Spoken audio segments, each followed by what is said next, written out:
Hello today. Welcome to the greatest year in music history, the only podcast about the greatest year in music history. I'm John. And I'm Jen.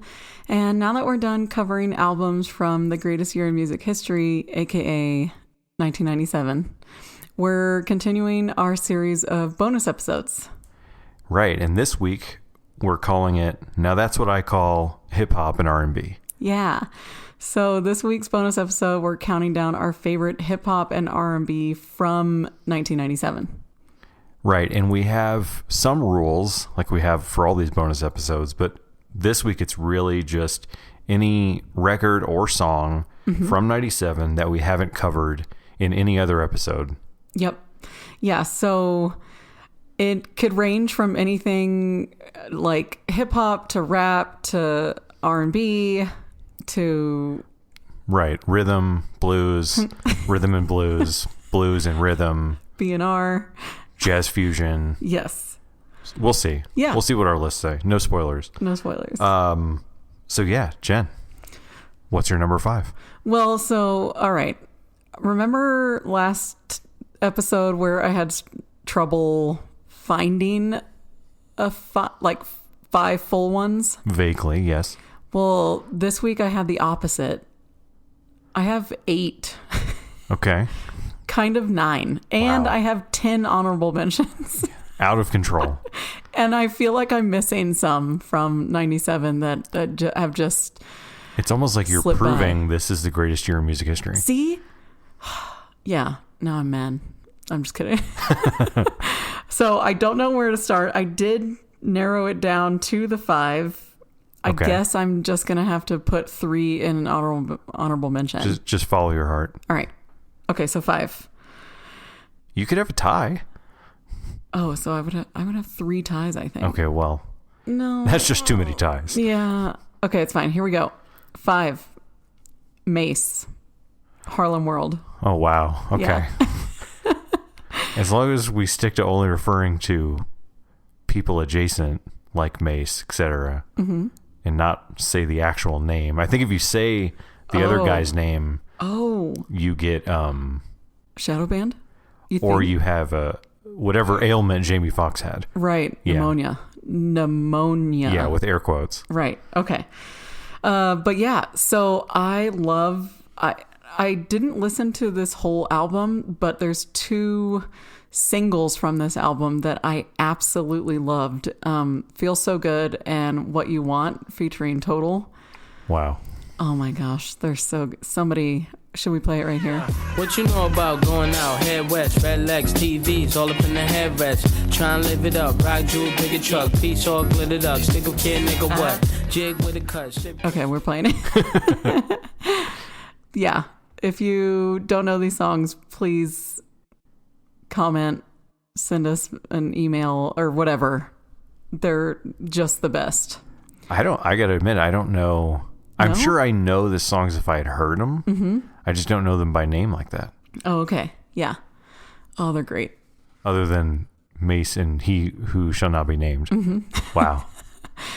But yeah, that's my number 5. What's amazing? Yours? So my number 5 is, I'm going with albums mostly.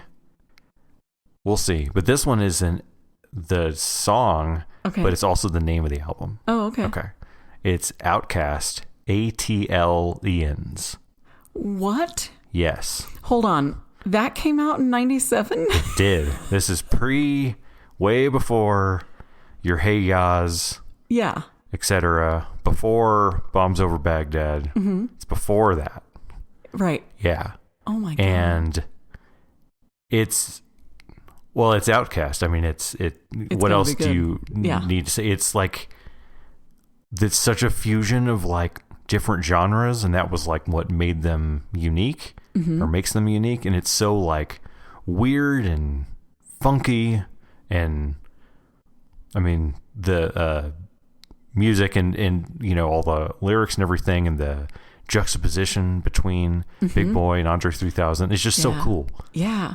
And I didn't know it come out in 97. I'm telling you. I definitely wasn't listening to this in 97. Right. But going through everything that had come out, I couldn't leave this off. Yeah. It's too powerful. Right. Yeah. Oh, now I feel bad because, see, I told you I was missing something. Okay. That's okay. Wow. That's what we're here to do cool. is compile a 10 total. Yeah. You know. So, question, did that album have any hits like as big as Bombs Over Baghdad or can we say BOM? Sure. Okay. Well, or Heya. We're not on a plane. Are we recording on a plane? I think it's the only where you can't say it. Well, so the title track, ATLENs. Oh, right. That has the biggest like listenership, I think, of all the songs that are on the album. Like if you look at how many listens are on Spotify or whatever, and also it made various lists of songs from 97, et cetera, et cetera. Okay. Other than that, I don't know if they had any other big singles, and I don't remember like a video or anything Yeah. for this. Yeah. But yeah, give it if you haven't listened to it since 97 or if you haven't ever, Outkast. 90s Outkast. Wow. Really, really, really good. Nice. Yeah. That's my number 5. Cool. Okay. My number 4 is a song. Okay. In Vogue. Don't Let Go. Yes. Parentheses Love. Amazing. Oh my God. I mean, so they had... I'm shocked you have it so low, but go on. Yes. Me too. What am I doing? See, this was hard. I need to rearrange these, but okay. So they had hits before 97. However, this album, EV3 and song on the album, came out in 97 and it was also a huge hit and I love it. And I want to say it's still R&B and doesn't really fit in another genre. Well, it's very soulful. It's soulful, but we should talk about how many songs in this genre of this year that start with a random electric guitar. Right. I mean, a lot of fusion of genres. I mean, the songs are like that on Outkast record that we mentioned earlier, and a lot of other ones too. But anyway, I'm sure everybody knows this song. They've just forgotten about it. You can't forget about it. Exactly. But yeah, go listen to it again. Remember it. It's great. Amazing. Yeah.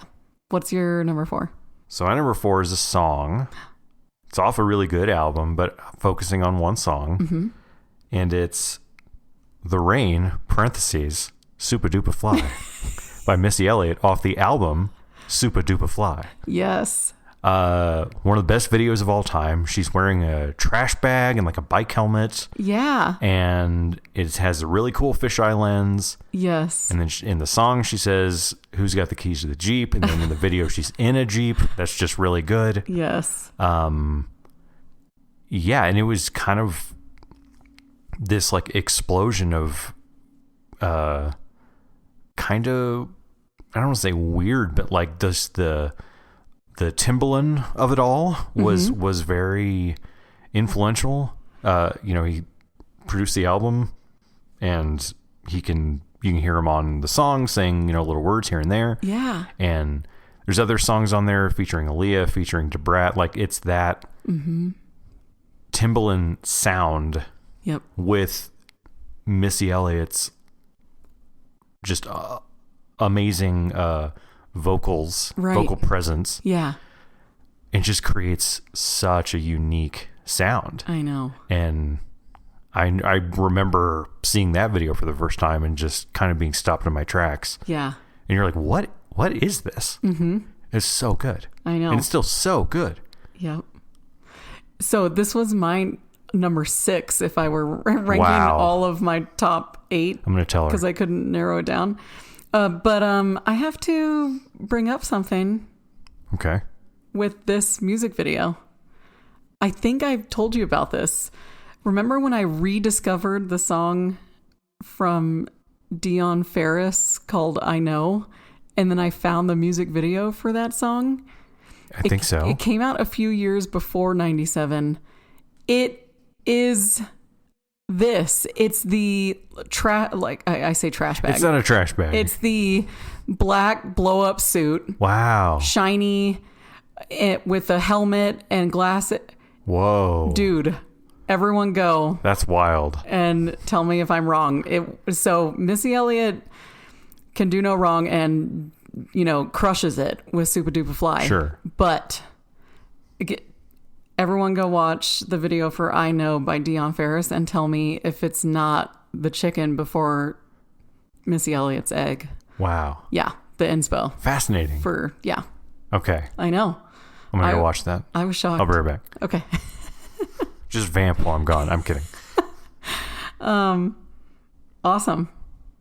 We're on to number 3. Okay.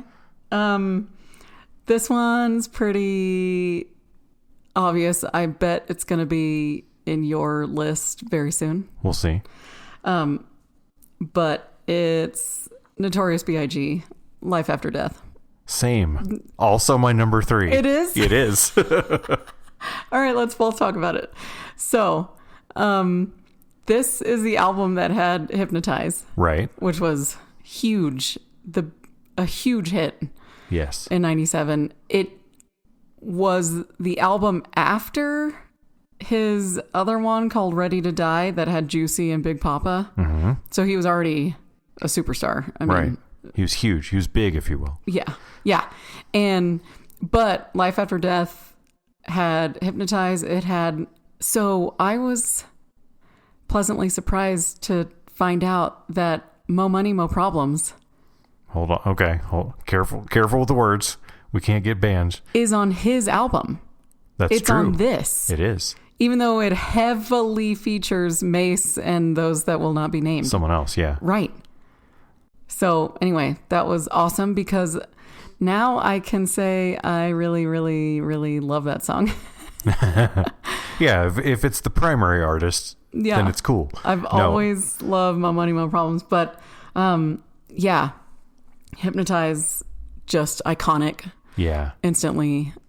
I think for me, it's not as good as Ready to Die. Mm-hmm. So that's why I had it as low as 3. Mm-hmm. If not higher, as opposed to higher, but yeah, I mean, it was one of those, I don't know why. I mean, Ready to Die was a weirdly titled thing, and then he actually died. And then this, I don't know, I can't imagine this was titled before his death, but apparently this was it was released before his death, though. So Is that correct? Okay, I was reading and I read that it was released 19 days after his murder. Or can I say murder? Death. Whoa. But oh, right, that's right. Yes. It was less than a couple weeks later. My question is, was it always going to be called Life After Death? It can't be. That's just too insane. Yeah. Well, I don't know. Premonition. What was he doing? Maybe he freaking. Well, he was ready to die, according to the previous album. I know. It's wild. A great album. Yeah. But yeah. And another thing, did you know he was only 24 years old when he died? No. 24. I knew he was younger than 27 because I know he's not in the quote-unquote 27 club. Yeah. I knew he was younger, but I didn't know the actual number. That means when Ready to Die came out, he was like 22. Just out of control. Out of control. And he's like, I don't know, the best to ever do it, perhaps? And when he was 22, the year Ready to Die came out, he married Faith Evans. That's true. Just low-key. As one does. Yeah. Man. Anyway, R.I.P. Yeah. But yeah, that was my number 3. And that was my number 3. Okay. Should I jump to my number 2? I think you just jumped to 2. All right. My number 2 is an album. Okay.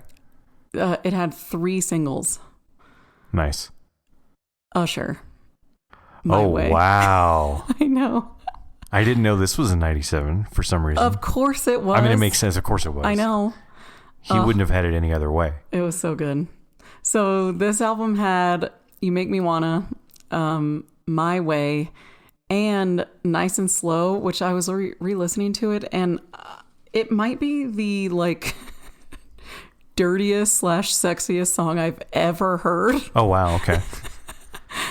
Other than Genuine Pony. I was going to say, what about Pony? Okay, go on. But I remember seeing the music video for, I'm pretty sure it's My Way and not You Make Me Want. Either My Way or You Make Me Wanna. The music video is basically a Clockwork Orange. I was going to say, yeah, but the modern day version. Yeah. And is he at like a carnival? Yeah. Also, yeah. Yeah. But he has the eye makeup and the hat and I want to say overall or the bottles of milk or suspenders. But anyway, but regardless of music videos, I just always liked his voice and his songs. He went on to have 1,000 other hits. Of course. After this one, I don't know if this was his debut. Yeah, I'm not sure. Yeah, I should look into that. But yeah, we all know and love Usher. Mm-hmm. Same. Yeah, that's my number 2. Nice. What about you? Okay, my number 2 is a song. All right. But it's off a tremendous album. The song is Step Into a World by KRS-One. Everybody on the mic in the party sound alike until I recite in black and white what's right. Let me take flight. My style is tight and good. But it's my number 2. Nice. So the album it's off of is called I Got Next. That album's unbelievable. Mm-hmm. I didn't really know the album that well at the time, but the song was huge. Yeah. And it's kind of one of those unfortunate things where, like, when you listen to the song, it's really good. His lyrics are really good. He's like one of the influences everyone. Yeah. You know, but it's kind of really known for the female vocal, where it's sort of like, it's not word for word Blondie's Rapture, but it does like use some of the words, and it's not a sample of Blondie. It's another vocalist. But that intro with the falsetto vocal mixed with that drum beat is like next level goosebumps. Yeah. Up and down your arm and your neck. It's unreal. And then he comes in and it just gets better and better. Yeah. And then the whole album is fantastic. Yeah. It's really good. I've been kind of listening to it, maybe not all week on repeat, but heavily. Maybe not as much as my number 1, but no spoilers. Okay. But yeah, I don't know what else you say. I mean, KRS-One, he's again legendary. It's been doing it for way longer than we've been alive, which is already a long time. Yeah. And yeah, he's one of the best. Yeah. That's awesome. And I know you had that song, I think, on one of your playlists. And it always kind of stuck in the back of my head, and then heard it again. And I was like, oh, this is too good. It has to make the list. Yeah. So this was technically number 7 on my top. Nice. Yeah.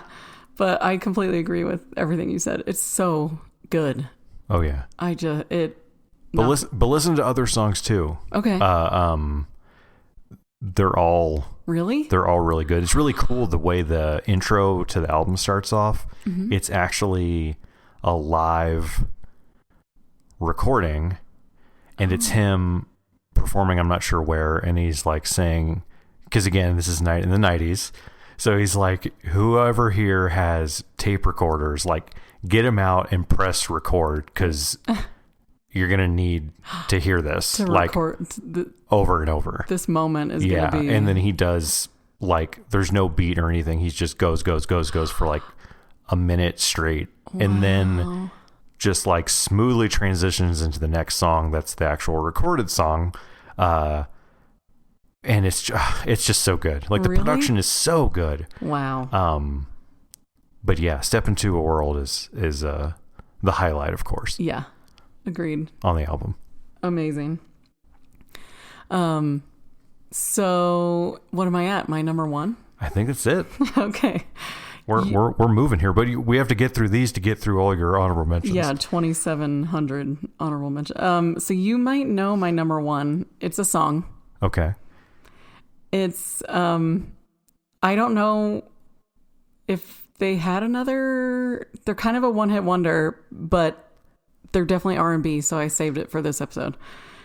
KP and Envy, Swing My Way. Of course.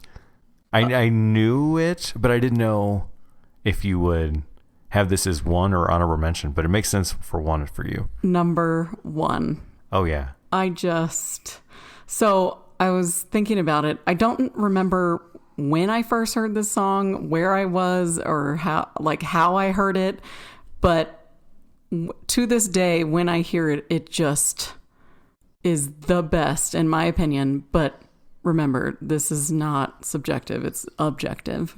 Right. We've done the research. The number one. We've crunched the numbers. Right.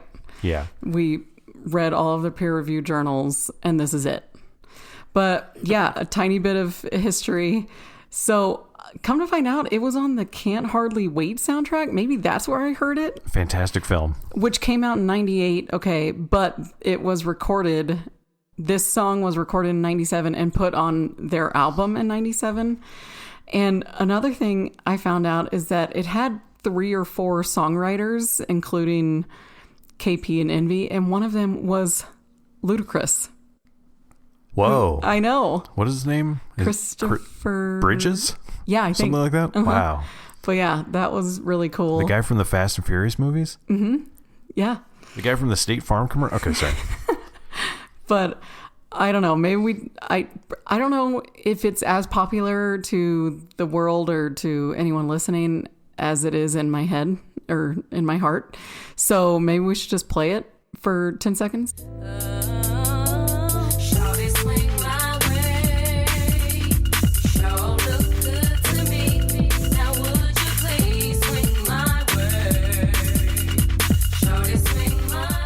All right, we're back. Yeah. But, oh my God, it's so good. I just love it. Yeah, it hits really hard still. Yep. And we watched the video. Oh yeah, the video. The other day. Yeah. And just a tremendous 90s video. Like, where even are they? It's like the weirdest nightclub in the world. Well, yeah. Like it's like a bizarre set to made look like a strange nightclub. And but there's a spotlight on them. There's a spotlight everywhere. Right. Yeah. Because how else are you gonna anyway? And yeah, they're had that cool duo vibe. Yep. Of like, I guess it's a mixture of vocal and not rap, but I don't know. It kind of spans multitudes. But yeah, it's a great song. That's a great pick. Yeah. What about you? So my number one's an album. And it's not, there's tons of songs.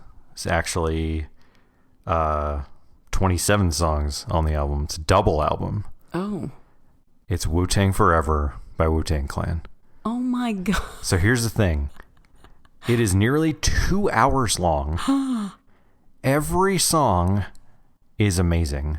And there's no like skits, filler, interlude. It is 27 full songs. Wow. And somehow all of them are really, really, really good. And they feature bangers.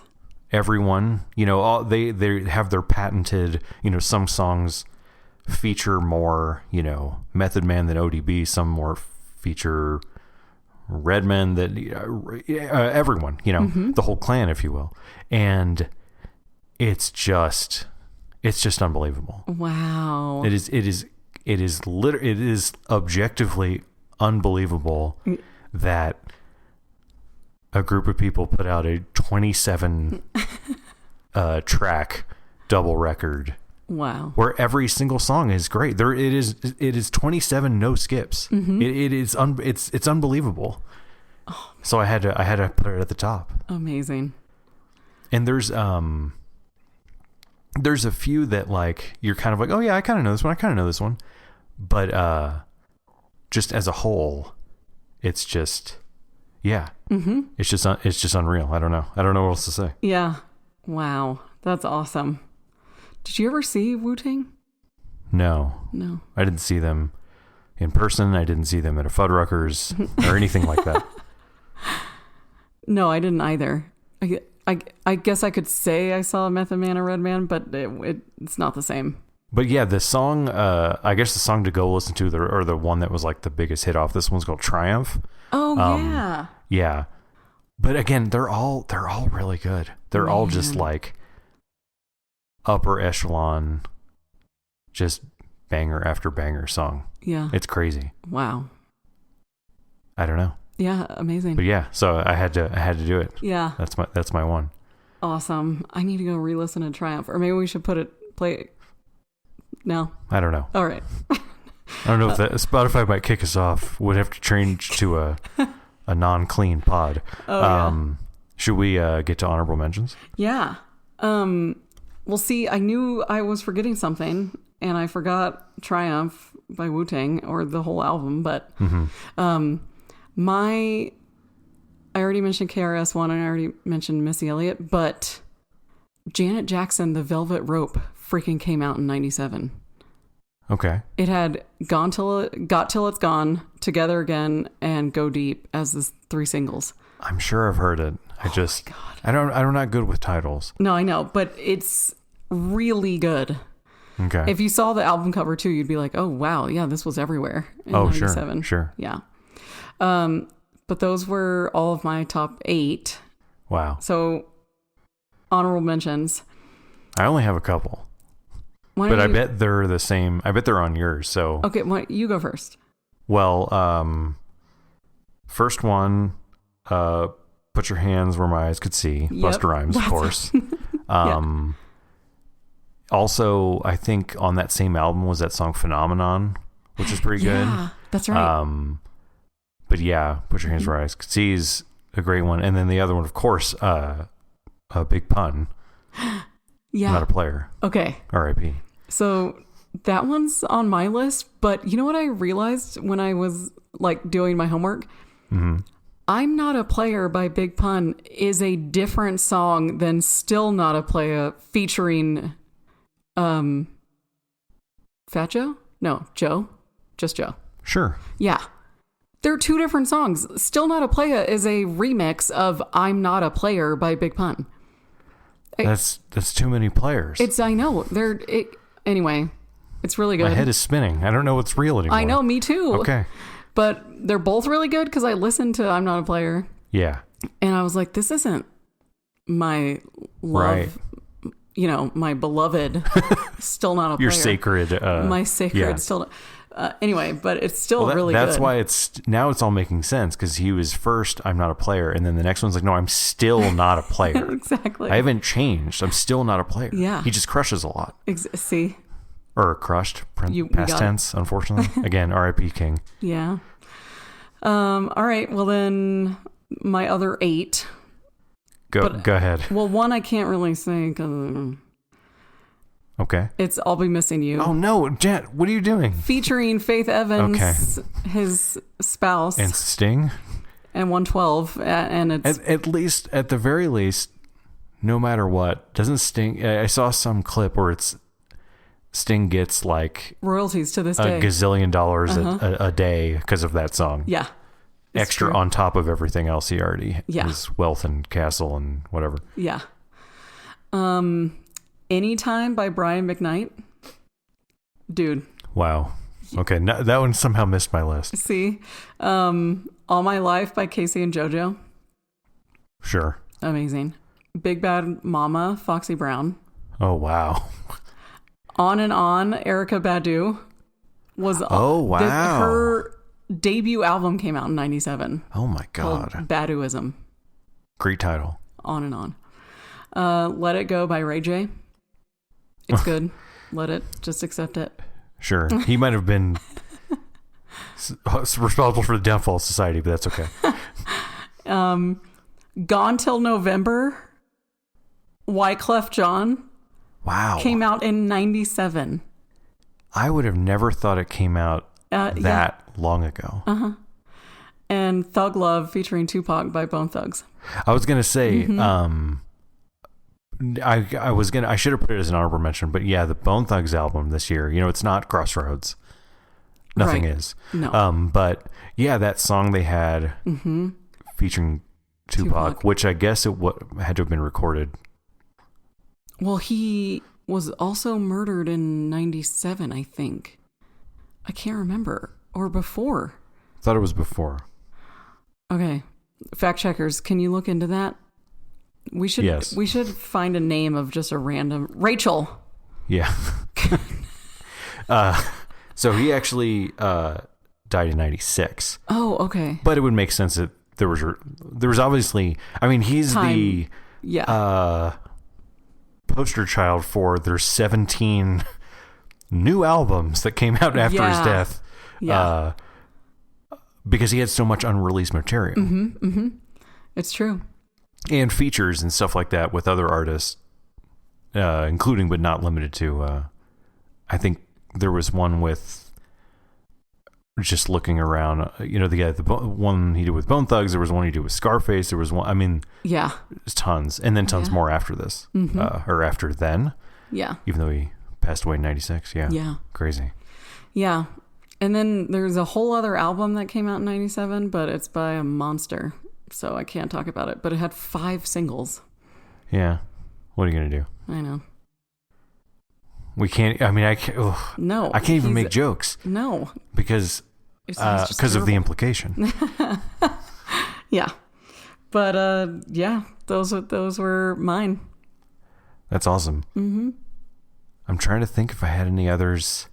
I cooking. Don't doubt that there are more from 97 that I just endless. There were a lot I saw that were on a ton of different lists on the internet that I listened to while doing research and was like, wow, this is amazing, but felt weird putting it on a list if I hadn't ever really heard it before. Oh, okay. You know? Yeah. And yeah, too many to mention, of course. You can always go on and on and on. But yeah, that's why I kind of restricted stuff. Either was definitely listening to back then or was like undeniably, oh yeah, that song kind of a thing. Mm-hmm.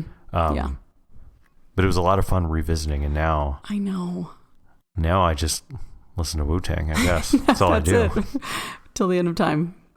Yeah. I hear you. I think that's going to do it for this week. Mm-hmm. And want to thank everybody for listening. Make sure to follow us on social media. Just search @GreatestMusicPod. All your favorite platforms. We're not yet on Blue Sky, but maybe one day.